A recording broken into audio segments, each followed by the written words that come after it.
Welcome to the deep dive. Today we're jumping into a really intense part of the text, Job chapter 6. Right. This is Job hitting back, basically. His first real response to his suffering and to his friends who've shown up.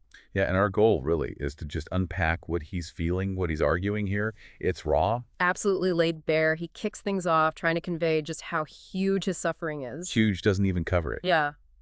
He says, if you could weigh his anguish, his misery, Mm. it'd be heavier than the sand of the seas. Mm-hmm.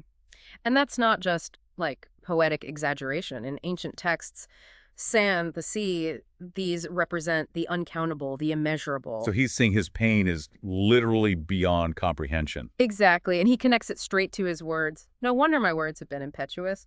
He's saying this level of pain causes this kind of outburst. It's a justification, not really an apology then. Precisely. He feels the need to explain the intensity. Okay, and then he gets incredibly specific about the source of this pain as he sees it. Yeah, this is stark.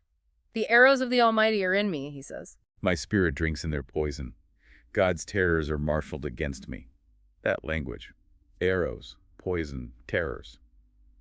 It sounds like warfare. It is. He sees it as a direct personal attack from God. Not just illness, but a divine assault. The poison idea suggests something corrupting him internally. He feels besieged. Wow. Okay, so then he shifts a bit, uses these almost mundane comparisons. Right, the donkey and the ox. Does a donkey bray if it has grass? An ox bellow with fodder? Or eating tasteless food without salt. Why these images? Well, he's grounding his complaint in, like, universal truths. Animals cry out when uncomfortable. People reject bland food. He's saying, look, my complaining, it's natural. It's necessary. Just like these basic instincts. He's normalizing his lament, making it undeniable. Exactly. But the pain is so deep, it pushes him further. To wishing for death. That's quite a turn. A desperate one. He actually asks God to crush me, to let loose his hand and cut me off. And finds a dark kind of comfort in that. A very dark comfort. He says he'd find joy, even in being cut off, because then, even in death, he wouldn't have denied the words of the Holy One.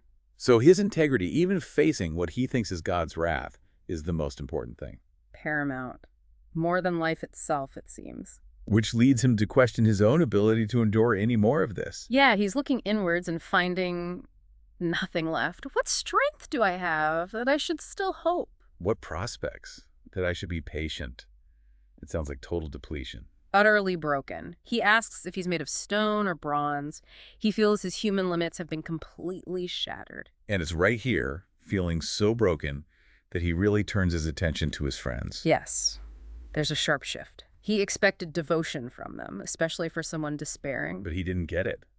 And he uses that famous analogy, comparing them to streams. Oh, the intermittent streams. So powerful. Streams that look full, promising, maybe after the snow melts. Right, they look reliable. But then the heat comes, the time of real need, and they just vanish, dry up. And the consequence is brutal caravans. Travelers depending on that water, they perish.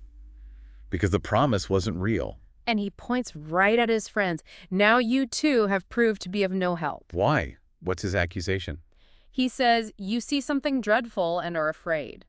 He thinks their fear, seeing his condition, made them useless.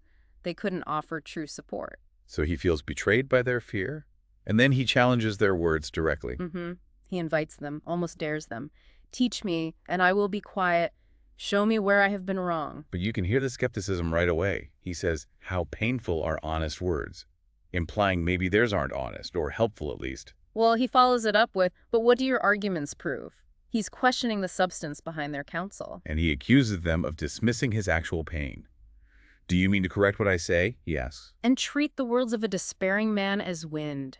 He feels utterly unheard, like his suffering is just being brushed off as meaningless noise. That's devastating. To be in that much pain and feel like your friends think it's just wind. Right. And he closes this whole section with this powerful assertion of his own honesty. He tells them straight up, look at me.